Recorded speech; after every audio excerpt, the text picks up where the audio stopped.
지금 나온 것들은 빙산의 일각 같고요. 파도 끝이 없이 나오는 걸 보니까 저는 이제 이명박에 대한 분노를 넘어서 이명박을 대통령으로 만든 이 나라 시스템에 대해서도 분명히 얘기를 해야 되겠다 하는 생각을 해보게 됐습니다. 네, 그 참 뭐라 말할 수 없이 참담한 심정인 거죠. 그 당시에도 뭐 이제 전과가 몇십 범이나 해가면서 저희가 우스갯소리를 비아냥대고 했습니다만 예. 결국은 부자 만들어주겠다라는 말 한마디로 대통령 자리에 올라가서 부자를 만들어주겠다는 약속을 일가 친척들하고만 지킨 엽기적인 인물이었던 거죠. 알겠습니다. 자, 또 새로운 사실들이 드러나고 있는데 우리 김성회 보좌관께서 주목했던 그런 사건들 뭐가 있습니까? 일단은 지금 뭐 조카부터 시작해서 친형까지 해서 재소환되고 조사받고 하는 것들, 다스의 주인이 누군지로 싸움이 계속 번져가고 있지 않습니까? 전 이것부터 좀 주목해서 봐야 한다고 생각하고요.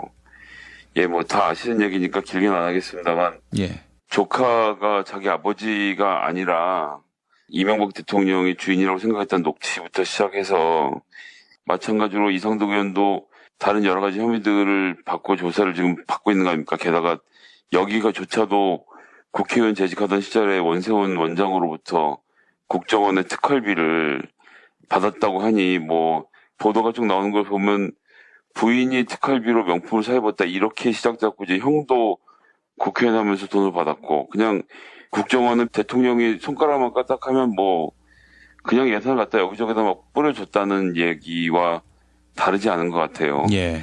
이것은 도대체 어떻게 봐야 하는 건지 처음에 제가 특활비 사건이 박근혜 관련돼서 번져 나왔을 때만 해도 뭐 이런 돈까지 알차게 빼먹나 싶은 생각을 했는데 그 전 대통령에게도 있었던 일이고요. 그런데 뭐 제가 이미 유인태 수석으로부터 확인한 바 있습니다만 노무현 정부 시절에는 특활비를 받아서 영수증까지 제출해가면서 다 기록을 남겨서 국가기록에 보관을 해두고 있었다는 거 아닙니까? 예, 예. 그렇게 잘 쓰던 것이 정권이 바뀌면 말 그대로 이 국가정보는 국가에 충성을 해야 되는데 일개 정부, 그 정부의 끈어풀들에게 충성을 해왔던 것이 드러난 것이지 않습니까? 그래서 뭐 지금 노무현 대통령의 죽음에 대한 정치 보복이니 뭐 짜맞추기 수사니 보수 괴멸을 위한 정치 공작이라고 강하게 비판을 했던 것이 얼마나 어이없던 일이었는지가 드러나는 것이라고 보고요. 저는 이제 거꾸로 또 좀 들여다봤으면 하는 것은 이렇게 폐악을 저질러왔던 자들이 어떻게 지금까지 백주대낮에 거리를 활보하고 있었는가.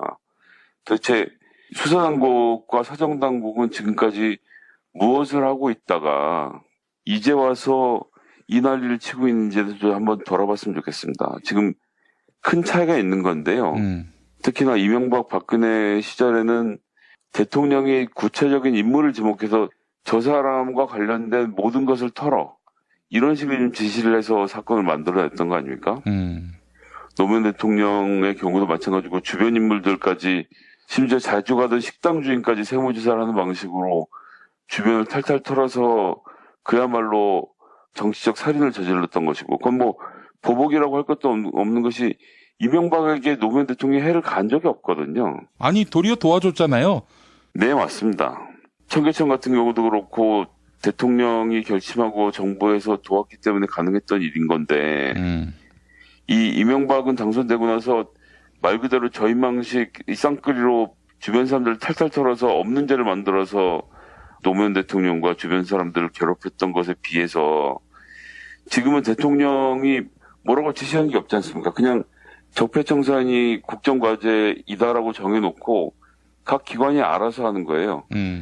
대통령의 드라이브 없이도 알아서 했는데도 이 정도가 나온다고 하면 이건 정말 평소에 왜 이런 것을 안 하고 있는지 이래갖고는 정말 어제도 말씀드렸습니다만 사법부고 검찰이고 신뢰를 할 수가 없다는 것 이거 변하지 않는 거거든요. 예.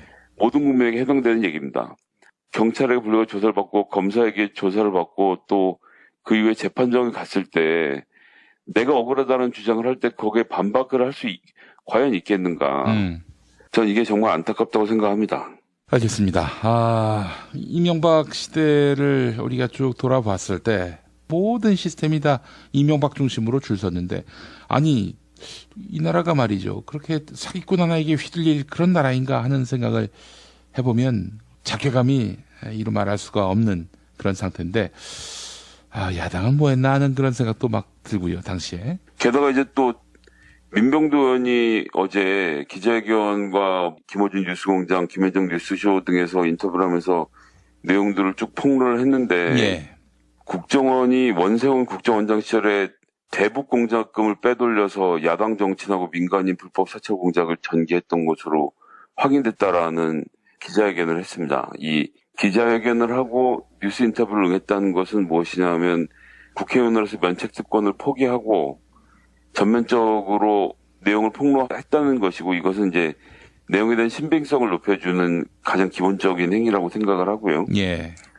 이것도 뭐 내용을 보면 정말 한심하기 끝이 없죠. 뭐 한명숙 전 총리, 박지원 의원, 박원순 희망공작소 이사, 그다음에 또 정현주 KBS 사장, 최문순 전 MBC 사장들도 비밀 사찰을 수행했다는 거 아닙니까? 예. 그래서 이제 국장원 내 공작팀을 구성을 하고 이 돈을 대북 자금에서 썼다는 거예요. 이거는 이적 행위죠. 대북 공작금으로 북한 관련한 사업을 했어야 하는데, 그러니까 당연히 뭐 영수증 증빙이라든지 이런 것이 없이도 일이 이루어진다고 제가 생각을 하고 국정원에게 세금을 맡기는 거 아닙니까? 뒷조사했던 사람들을 빨갱이로 여긴 건 아닐까요? 빨갱이라고 해도 카테고리가 다르죠. 이 사람들이 대북 공작원하고 접촉한 혐의가 있었다고 하면 지금 말씀드렸던 5명 전부 다 그런 사람들에 대해서 뒷조사를 한다고 하면 그건 별개의 문제지만, 예. 이것은 국정원이 댓글 부대 운영하면서 소위 이제 심리전을 한다고 하면서, 심리전이란 것은 대북 심리전을 해야 되는데 대국민 심리전을 했던 거잖아요. 똑같은 거죠. 이것도 가장 돈을 뺏기 좋은 대북 공작금을 빼돌려서 실제로 이 민간인 사찰을 주도했다는 것, 이거는 정말 있을 수 없는 얘기입니다. 게다가 여기 뭐 보면 이제 미행 감시하고 이메일에다가 이제 버그를 심어서 보낸 다음에 그걸 열어보면 핸드폰 자체를 장악해서 통신까지 털어봤을 가능성을 지금 열어놓고 있는 거 아닙니까? 예.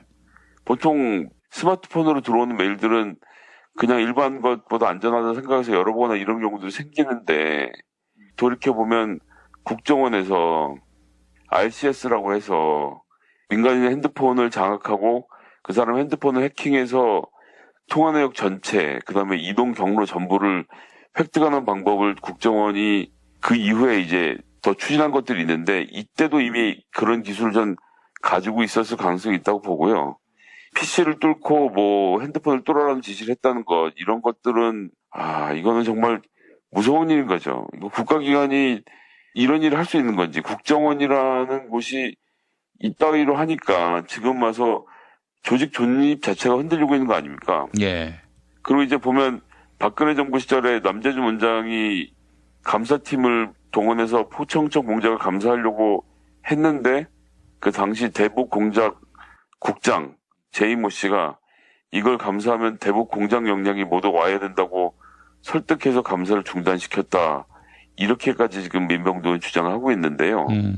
결국 박근혜 정부도 이 사건을 다 알았다는 얘기가 되는 거고, 대북 공작 역량이 한국의 민간인들을 사찰하고 정치인들을 사찰했는데 그 사실을 감사하면 대북 공작 역량이 모두 와야 된다라는 것 자체가 아이러니인 겁니다. 하라는 대북 작업은 하지 않고 모든 역량을 자국민들을 털고 조사하는 데 썼다는 것, 이 사실은 이거는 절대 이대로 넘어가서는 안 된다고 생각하고요. 예. 폭로가 매우 구체적인 만큼 반드시 실상을 밝혀내야 한다고 봅니다. 이미 뭐 원세훈 등 구속이 되어 있는 상태고, 본인은 이런 식으로 계속 죄를 늘려가면 과연 언제 출소할 수 있을지 모르겠지만, 자기가 저지른 범죄에 대해서 좀 반성하고 지금이라도 수사당국에 협조를 하는 것이 원세훈 씨는 꼭 알아야 된다고 생각합니다. 원세훈 씨가 지금 뭐 협조하고 있다는 얘기도 있어요. 그러니까 뭐 사실은 본인의 생존의 문제하고도 연관돼 있는 거 아닙니까?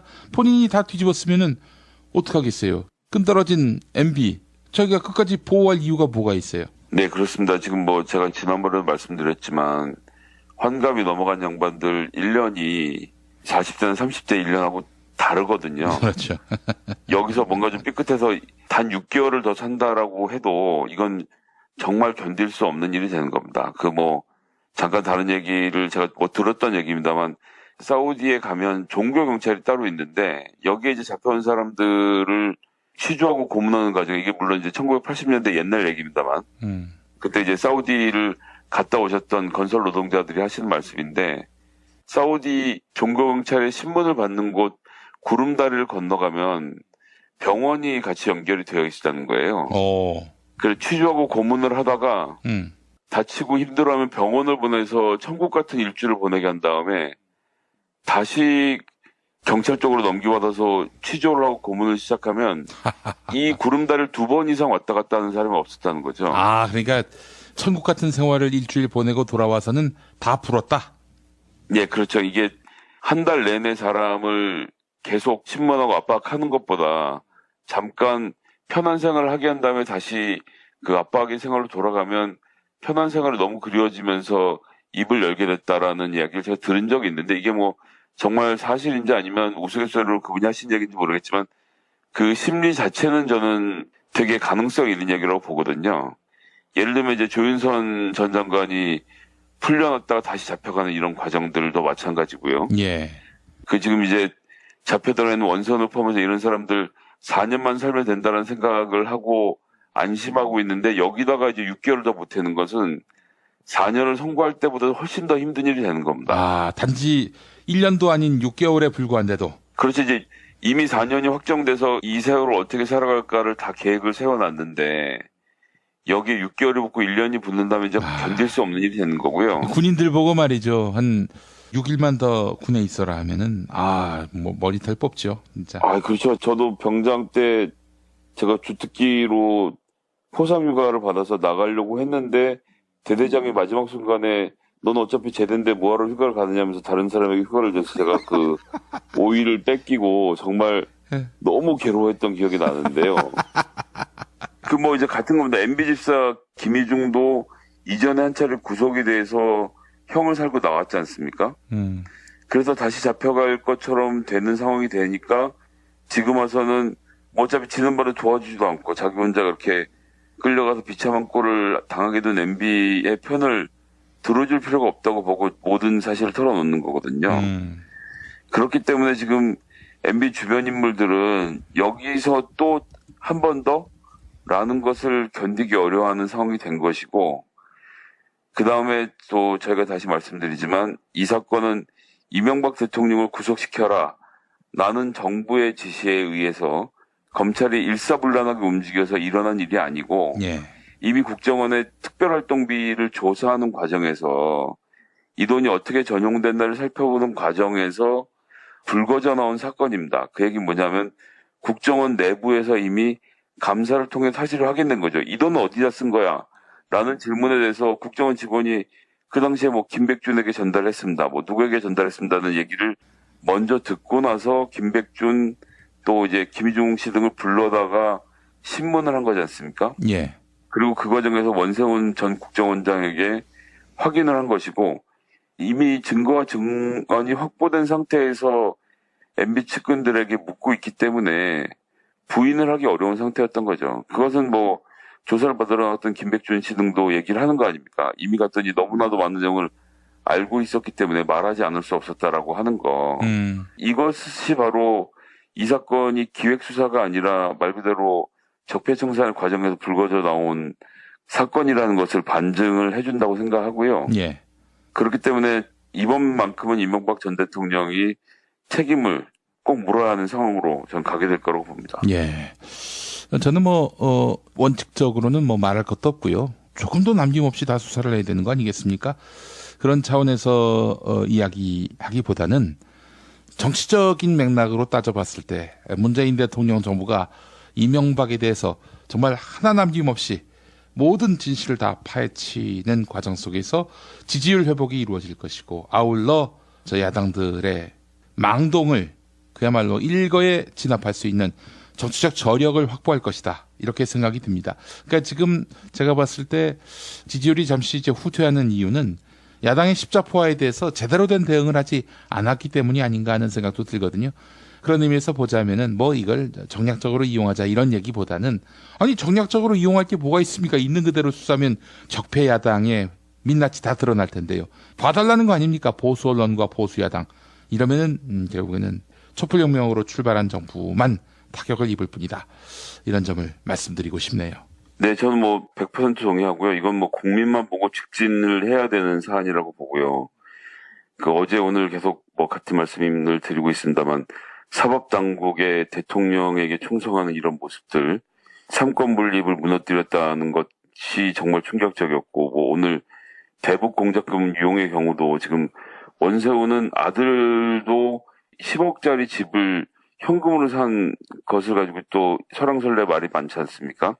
이시영 씨가 내곡동에 집을 살 때 그 돈을 마련했던 과정도 마찬가지고, 이게 지금 나라의 안보를 책임지라고 맡겨놓았던 국정원의 대북 공작금이 정말 국정원이 대북 공작을 하는데 썼던 것이 사실인지, 북핵 문제와 관련돼서 보수 세력들이 입이 닳도록 얘기하는 무슨 뭐 노무현 김대중 정부 때 퍼주기를 했기 때문에 이제 와서 북한 핵이 개발됐다는 얘기를 자꾸 하기 전에 국정원이 정말 자기 할 일 여태까지 해왔는지에 대한 철저한 점검을 하는 자체는 국가의 기관을 바로 세우는 일이라고 저는 보거든요. 예. 그렇기 때문에 이런 작업들이 지금 당장은 진통이 있을지 몰라도 이런 작업들이 완료되는 것이 바로 나라를 바로 세우는 일이고, 그것은 뭐 진보 보수 개혁할 거 없이 모두가 동의한 일이 될 것이라고 생각하고요.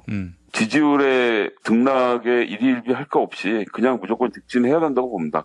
청취자분들도 이러한 사실을 좀 많이 주변에 알리고 같이 나눠주시고요. 지금 뭐 네이버 같은 데 댓글들이 뭐 엉망진창이 되고 있지 않습니까? 예. 정말 많은 공작 세력들이 들어와 있고, 또 뭐 댓글 부대인지 혹은 이제 매크로를 사용해서 돌리는지 알 수 없습니다만 계속 여론이 왜곡되고 있다는 것이 눈에 보이고 있거든요. 이런 것에 대응을 해야겠죠. 물론 이것을 지지자분들이 다 하셔야 될 일은 저도 아니라고 생각합니다. 그것은 정말 문제가 있다고 하면 바로 잡아야죠. 바로 잡아야 하는 과정도 있어야겠지만 어쨌거나 여론전을 제가 그렇다고 게을리할 수는 없는 노릇이니까요. 예. 모두가 함께 힘을 합쳐서 적폐청산 전국만큼은 계속 좀 유지를 해가야 한다라고 저도 생각을 합니다. 아, 걔네들을 봐줄 이유가 하나도 없어요. 왜 봐줍니까? 저는 문재인 대통령의 지난번 매우 분노한다라는 말씀 자체가 예. 거꾸로 의미하는 것은 검찰 너희들이 알아서 해라. 난 이 사건에 대해서는 내 개인적인 감정도 드러낼 만큼 일체의 지시나 무엇을 하지 않겠다라고 선언하신 것과 다르지 않다고 생각합니다. 그 지시는 결국 무엇을 포함하는 거냐면 스톱을 포함하는 지시를 얘기하는 겁니다. 잘 알고 계시겠지만 검찰이 가지고 있는 가장 큰 힘은 누군가를 처벌하는 힘이 아니라 누군가를 처벌하지 않을 힘이거든요. 예. 수사를 멈추는 것이 검찰이 갖고 있는 가장 큰 힘인 건데. 맞습니다. 아, 정확하게 짚으셨어요. 전 문재인 대통령의 지난번 말씀은 멈추고 멈추지 말고를 나는 이야기하지 않겠다라는 이야기를 하셨다고 보는 거고, 그 얘기는 검찰의 입장에서는 멈추면 죽을 수도 있다는 생각을 당연히 하게 됐을 거라고 저는 생각하고요.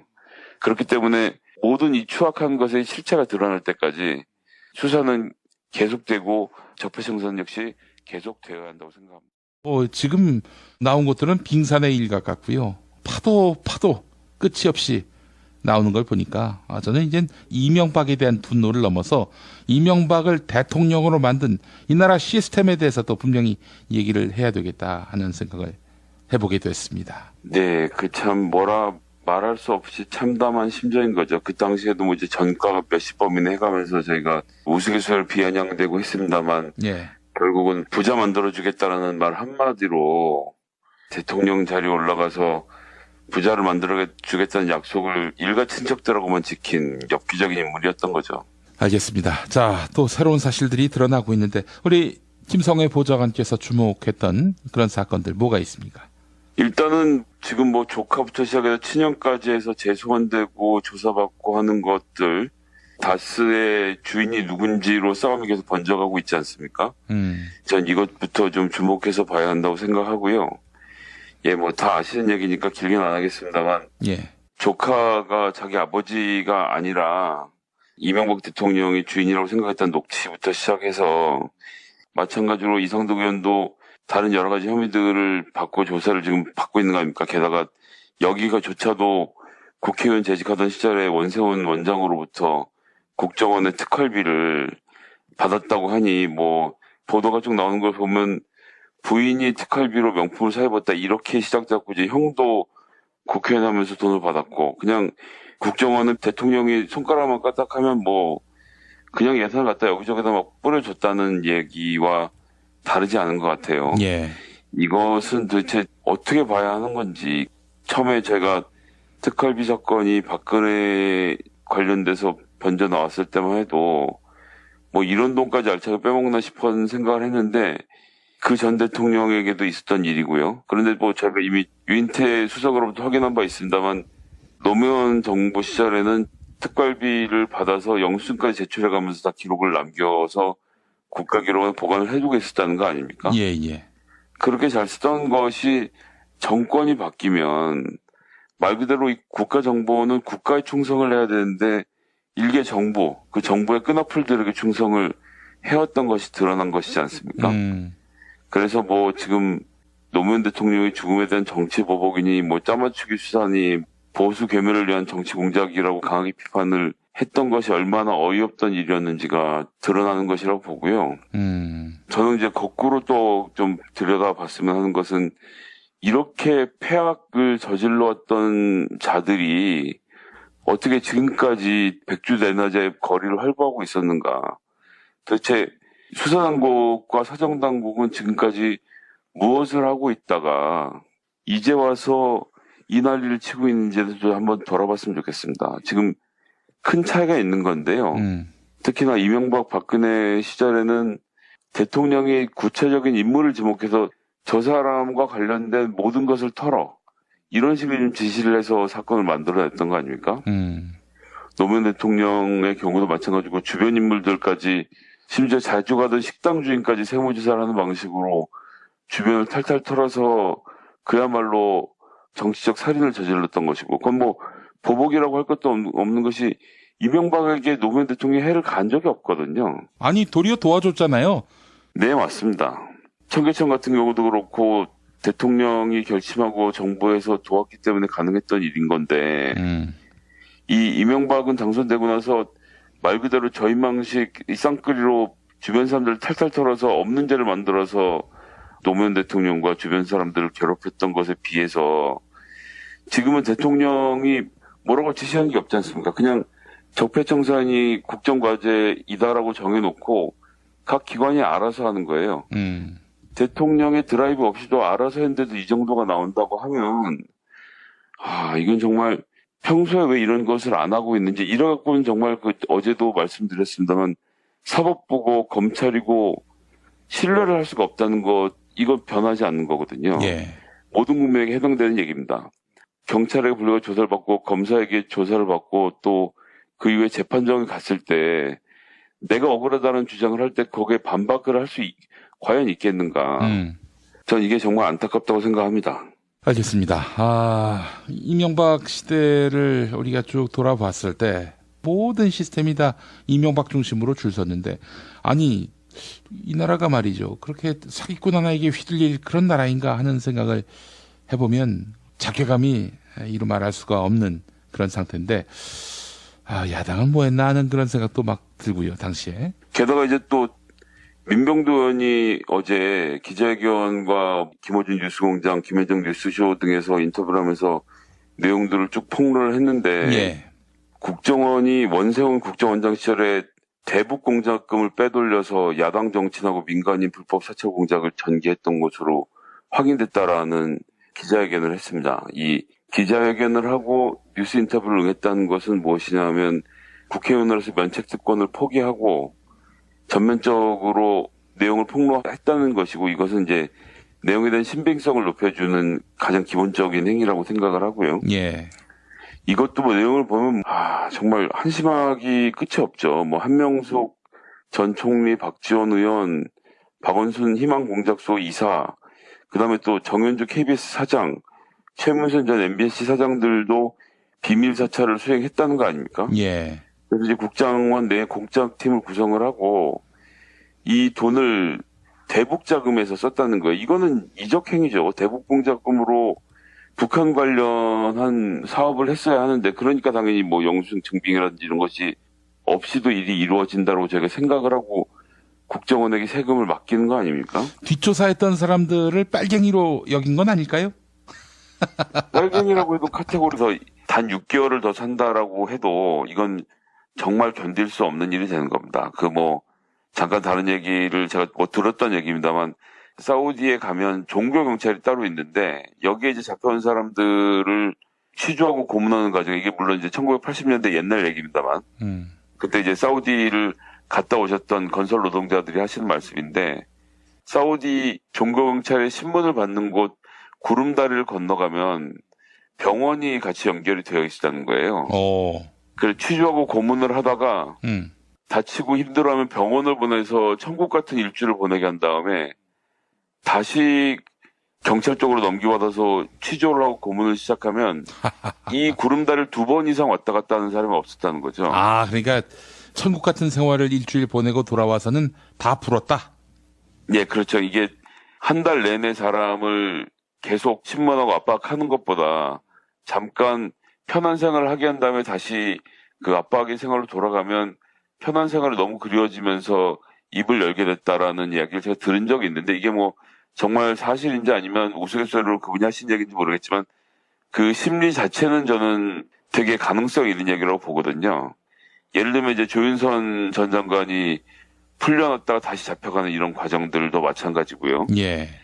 지금 이제 잡혀들어있는 원선을 포함해서 이런 사람들 4년만 살면 된다는 생각을 하고 안심하고 있는데, 여기다가 이제 6개월을 더 보태는 것은 4년을 선고할 때보다 훨씬 더 힘든 일이 되는 겁니다. 아, 단지 1년도 아닌 6개월에 불과한데도. 그렇지, 이제 이미 4년이 확정돼서 이 세월을 어떻게 살아갈까를 다 계획을 세워놨는데, 여기에 6개월이 붙고 1년이 붙는다면 이제 견딜 수 없는 일이 되는 거고요. 군인들 보고 말이죠. 한 6일만 더 군에 있어라 하면은, 머리털 뽑죠, 진짜. 그렇죠. 저도 병장 때 제가 주특기로 포상휴가를 받아서 나가려고 했는데, 대대장이 마지막 순간에 넌 어차피 제대인데 뭐하러 휴가를 가느냐면서 다른 사람에게 휴가를 줘서 제가 5일을 뺏기고 정말 너무 괴로워했던 기억이 나는데요.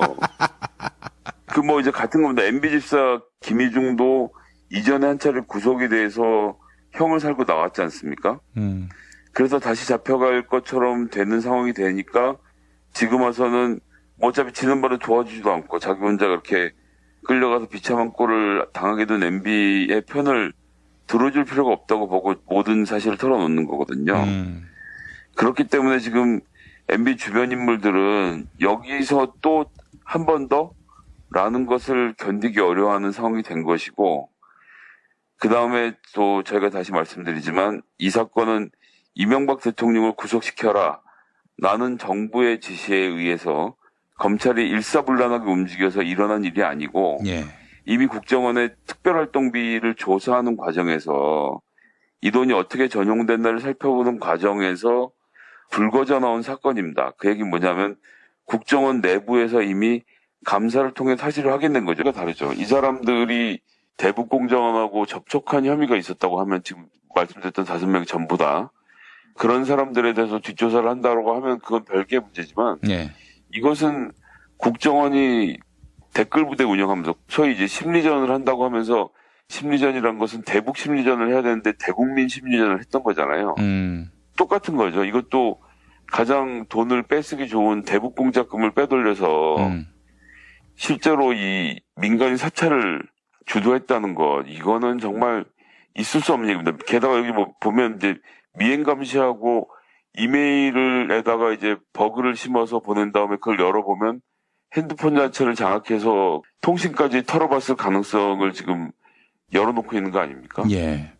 보통 스마트폰으로 들어오는 메일들은 그냥 일반 것보다 안전하다 생각해서 열어보거나 이런 경우도 생기는데, 돌이켜보면 국정원에서 RCS라고 해서 민간인의 핸드폰을 장악하고 그 사람 핸드폰을 해킹해서 통화 내역 전체, 그 다음에 이동 경로 전부를 획득하는 방법을 국정원이 그 이후에 이제 더 추진한 것들이 있는데, 이때도 이미 그런 기술을 전 가지고 있었을 가능성이 있다고 보고요. PC를 뚫고 뭐 핸드폰을 뚫으라는 지시를 했다는 것, 이런 것들은 이거는 정말 무서운 일인 거죠. 이거 국가기관이 이런 일을 할 수 있는 건지, 국정원이라는 곳이 이따위로 하니까 지금 와서 조직 존립 자체가 흔들리고 있는 거 아닙니까? 예. 그리고 이제 보면 박근혜 정부 시절에 남재준 원장이 감사팀을 동원해서 포청청 공작을 감사하려고 했는데 그 당시 대북 공작 국장 제이모 씨가 이걸 감사하면 대북 공작 역량이 모두 와야 된다고 설득해서 감사를 중단시켰다. 이렇게까지 지금 민병도는 주장을 하고 있는데요. 결국 박근혜 정부도 이 사건을 다 알았다는 얘기가 되는 거고, 대북 공작 역량이 한국의 민간인들을 사찰하고 정치인들을 사찰했는데 그 사실을 감사하면 대북 공작 역량이 모두 와야 된다라는 것 자체가 아이러니인 겁니다. 하라는 대북 작업은 하지 않고 모든 역량을 자국민들을 털고 조사하는 데 썼다는 것, 이 사실은 이거는 절대 이대로 넘어가서는 안 된다고 생각하고요. 예. 폭로가 매우 구체적인 만큼 반드시 실상을 밝혀내야 한다고 봅니다. 이미 뭐 원세훈 등 구속이 되어 있는 상태고 본인은 이런 식으로 계속 죄를 누려가면 과연 언제 출소를 할 수 있을지 모르겠지만 자기가 저지른 범죄에 대해서 좀 반성하고 지금이라도 수사당국에 협조를 하는 것이 원세훈 씨는 꼭 알아야 된다고 생각합니다. 원세훈 씨가 지금 뭐 협조하고 있다는 얘기도 있어요. 그러니까 뭐 사실은 본인의 생존의 문제하고도 연관돼 있는 거 아닙니까? 본인이 다 뒤집었으면은 어떡하겠어요? 끈떨어진 MB 저희가 끝까지 보호할 이유가 뭐가 있어요? 네, 그렇습니다. 지금 뭐 제가 지난번에도 말씀드렸지만 환갑이 넘어간 양반들 1년이 40대는 30대 1년하고 다르거든요. 그렇죠. 여기서 뭔가 좀 삐끗해서 이 돈은 어디다 쓴 거야? 라는 질문에 대해서 국정원 직원이 그 당시에 뭐 김백준에게 전달했습니다. 뭐 누구에게 전달했습니다는 얘기를 먼저 듣고 나서 김백준 또 이제 김희중 씨 등을 불러다가 신문을 한 거지 않습니까? 예. 그리고 그 과정에서 원세훈 전 국정원장에게 확인을 한 것이고 이미 증거와 증언이 확보된 상태에서 MB 측근들에게 묻고 있기 때문에 부인을 하기 어려운 상태였던 거죠. 그것은 뭐 조사를 받으러 나왔던 김백준 씨 등도 얘기를 하는 거 아닙니까? 이미 갔더니 너무나도 많은 내용을 알고 있었기 때문에 말하지 않을 수 없었다라고 하는 거. 이것이 바로 이 사건이 기획수사가 아니라 말 그대로 적폐청산 과정에서 불거져 나온 사건이라는 것을 반증을 해준다고 생각하고요. 예. 그렇기 때문에 이번만큼은 이명박 전 대통령이 책임을 꼭 물어야 하는 상황으로 저는 가게 될 거라고 봅니다. 예. 저는 원칙적으로는 말할 것도 없고요. 조금도 남김없이 다 수사를 해야 되는 거 아니겠습니까? 그런 차원에서 이야기하기보다는 정치적인 맥락으로 따져봤을 때 문재인 대통령 정부가 이명박에 대해서 정말 하나 남김없이 모든 진실을 다 파헤치는 과정 속에서 지지율 회복이 이루어질 것이고 아울러 저 야당들의 망동을 그야말로 일거에 진압할 수 있는 정치적 저력을 확보할 것이다. 이렇게 생각이 듭니다. 그러니까 지금 제가 봤을 때 지지율이 잠시 이제 후퇴하는 이유는 야당의 십자포화에 대해서 제대로 된 대응을 하지 않았기 때문이 아닌가 하는 생각도 들거든요. 그런 의미에서 보자면은 이걸 정략적으로 이용하자 이런 얘기보다는 아니 정략적으로 이용할 게 뭐가 있습니까? 있는 그대로 수사하면 적폐 야당의 민낯이 다 드러날 텐데요. 봐달라는 거 아닙니까? 보수 언론과 보수 야당. 이러면은 결국에는 촛불혁명으로 출발한 정부만 타격을 입을 뿐이다. 이런 점을 말씀드리고 싶네요. 네, 저는 100% 동의하고요. 이건 국민만 보고 직진을 해야 되는 사안이라고 보고요.